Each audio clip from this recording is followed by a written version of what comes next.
Hello and welcome again to this channel Intellimas. Today we'll be talking about indices, and in this video I'm going to dive deep into explaining the laws of indices. Though it might not be a new topic to you, but I want to take your knowledge of the law of indices to another level compared to what you've known before. Let's get started.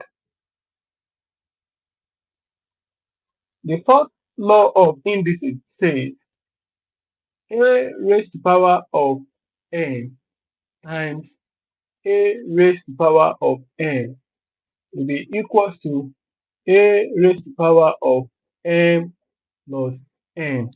That is, when you want to multiply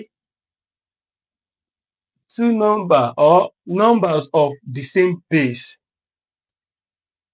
what you just have to do is add the power, the index, then we give you your answer. Now, let us check how we come by this. Look at this. Let's say we have a raised to power of 3 times a raised to power of 2. Following this rule, it means we're going to have a raised to power of 3 plus 2, which is equal to a raised to power of 5. Let's check it out. You can see a raised to power of 3 will be a times a times a, isn't it? And a raised to power of 2 will give you a times a. Now let's combine the two together. A raised to power of 3 times a raised to power of 2 will be equal to this one, a times a times a. Combine with this one times a, then times a. This is 1, 2, 3, 4, 5, which gives us a raised to power of 5. So this satisfies this first law that a raised to power of m times a raised to power of n will give us a raised to power of m plus n. That is, you had the power. Now let's go to the second law. States that a raised to power of n divided by a raised to power of n will give you a raised to power of m minus n. Now let's check it out. Let's say we have a raised to power of 6 divided by a raised to power of 2, which means we have a raised to power of 6 minus 2, which is a raised to power of 4. Let's prove it the same way we did the first law. You see, a raised to power of 6 will give you a times a times a times a times a, 1, 2, 3, 4, 5 times a. Then a raised to power of 2 will give you a times a. A raised to power of 6 divided by a raised to power of 2 equals a times a times a times a times a times a over a times a. We have this a times a, we cancel this a times a. Then we have 1, 2, 3, 4. And we have a raised to power of 4, which satisfies this condition. So that about the first law and second law of indices. So let's go to the third law. So it is very simple, but what I want to do in this video is I want to explain and make you understand the concept properly so that you don't think, like I do say in mathematics, you don't need to cram whatsoever. The third law, we have a raised to power of n raised power in bracket raised to power of n. This tells us that we're going to have a m times n, which is equals to a raised power mn. Let's check it out. Let's say we have a raised to power of 3, then raised to power of 2. Then we say we have a 3 times 2, which is equals to a raised to power of 6. Let's see. You see, a raised to power of 3 equals a times a times a. Then a raised to power of 3 in bracket raised to power of 2 will now be a times a times a and raised to power of 2. So a times a times a, then a times a times a. This is 1, 2, 3, 4, 5, 6. Then we have a raised to power of 6. Let's go to the fourth law of indices. We call that zero index. So what does it say? The a raised to power of 0 equals 1. We all understand this rule that any number raised to power of 0 is 1. But I want to explain to us how we come by this law of indices. Now, here is it. Let's say we have a raised to power of n divided by a raised to power of n. We want to solve this. We have a raised to power of m minus n, which will give us a raised to power of 0.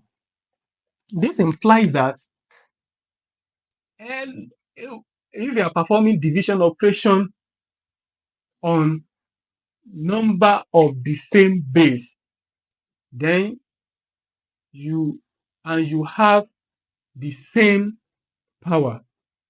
That is, you subtract the power from each other, definitely will be left with 0. Then that will be a raised to power of 0. Now,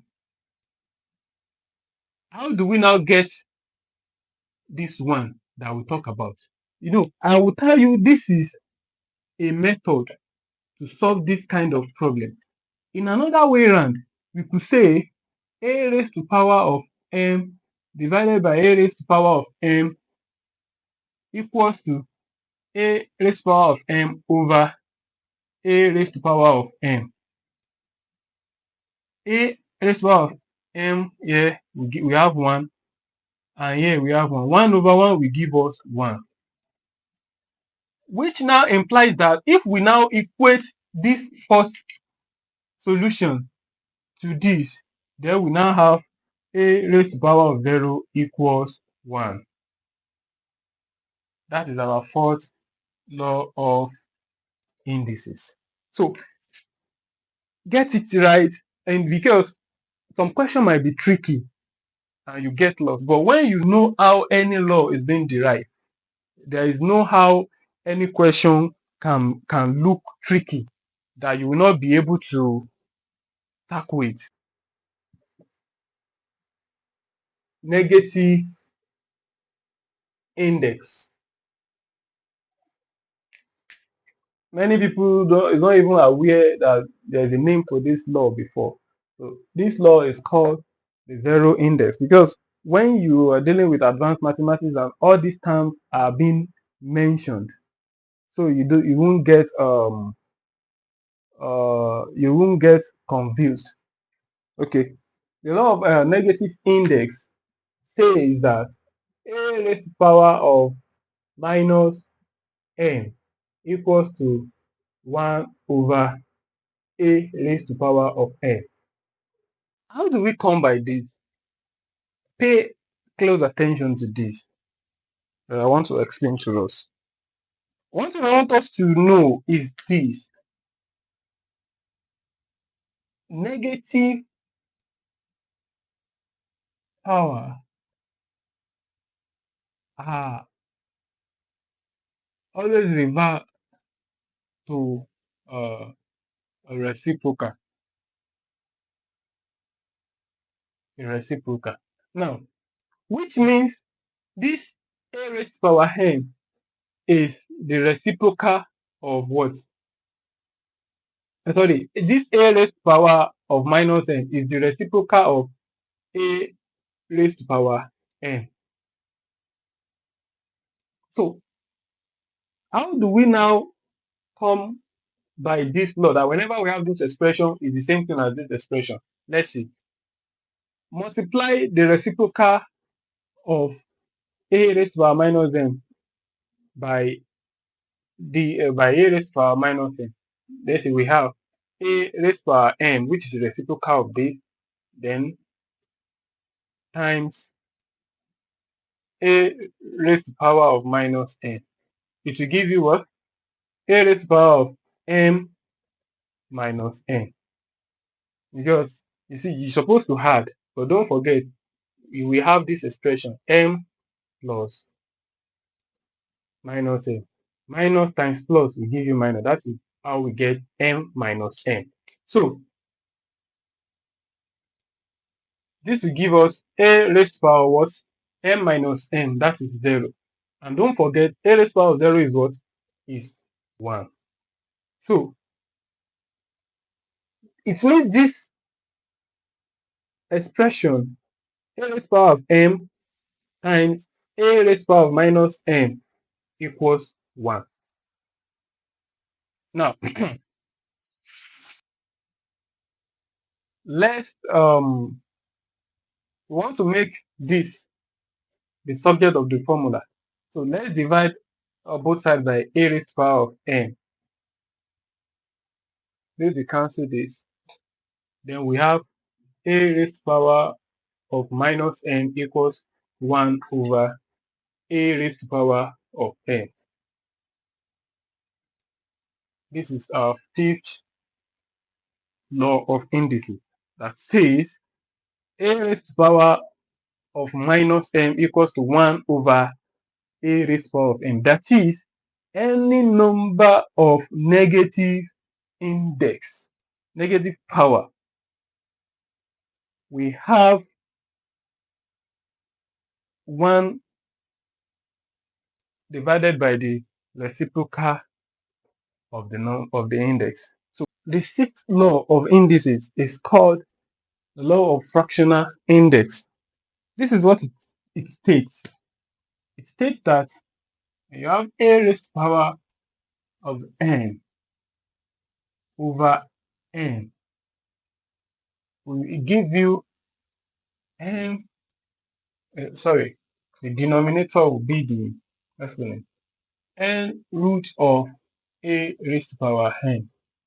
Now, but in the situation whereby the fractional power you have as the numerator and the denominator to be the same thing, the answer will give you a. Look at this. When you have a raised to power of 1 over n, then raised to power of n, this will give you a raised to power of 1 over n times n, which is a raised to power of n over n. If you cancel each other, then you have a raised to power of 1, which is a. Look at it. Look at another example. A raised to power of 1 over 2 multiplied by 2. It's a raised to power of 1 over 2 times 2, which is 2002. That's a. So the same thing when you might have an expression like this, that a raised to power of 1 over n raised to power of n is the same thing as a raised to power of m over n, because m multiplied by 1 will give you m over n. So of which we will give you n root of a raised to power of n.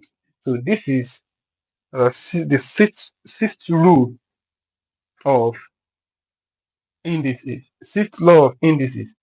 To have a recap of what we have been saying so far, let us list all the 6 laws of indices that we've mentioned. Number 1, the first law says a raised to power of n times a raised to the power of n equals to a raised to the power of n plus n. And the second law states that a raised to the power of n divided by a raised to the power of n equals to a raised to the power of n minus n. While the third law states that a raised to the power of n into bracket raised to the power of n equals to a raised to the power of n times n, which is mn. The fourth law, which is the law of zero index, states that a raised to the power of 0 equals 1. The fifth law, which is the law of negative index, states that a raised to the power of minus n equals 1 over a raised to the power of n. While the sixth law, which is the law of fractional index, states that a raised to the power of m over n equals to n root of a raised to the power of n. So these are the 6 laws of indices. I hope you have learned one or two things on this video today. Like I've promised you that I'll always make the video as short as possible so that it will be easy for you to watch and you won't get bored. If you have any question, don't forget you can use the comments below. Drop your questions and we assure you that we are going to provide you answers to any question you ask. Don't forget to subscribe to our channel and turn on the notification button so you will not miss an update. You can also follow us on our social media platform. We are on Facebook, we are on Instagram, and we are on TikTok at Intellimas Pro. Thanks for the day, and we continue in the next video by solving problems on where we're going to apply the laws of indices. We start from the basic problems to the advanced mathematical problems. See you in the next video. Thank you and have a nice day. Subscribe to our channel and ring the notification bell to get our updates in real time. Intellimas will help you develop intelligence for mathematics.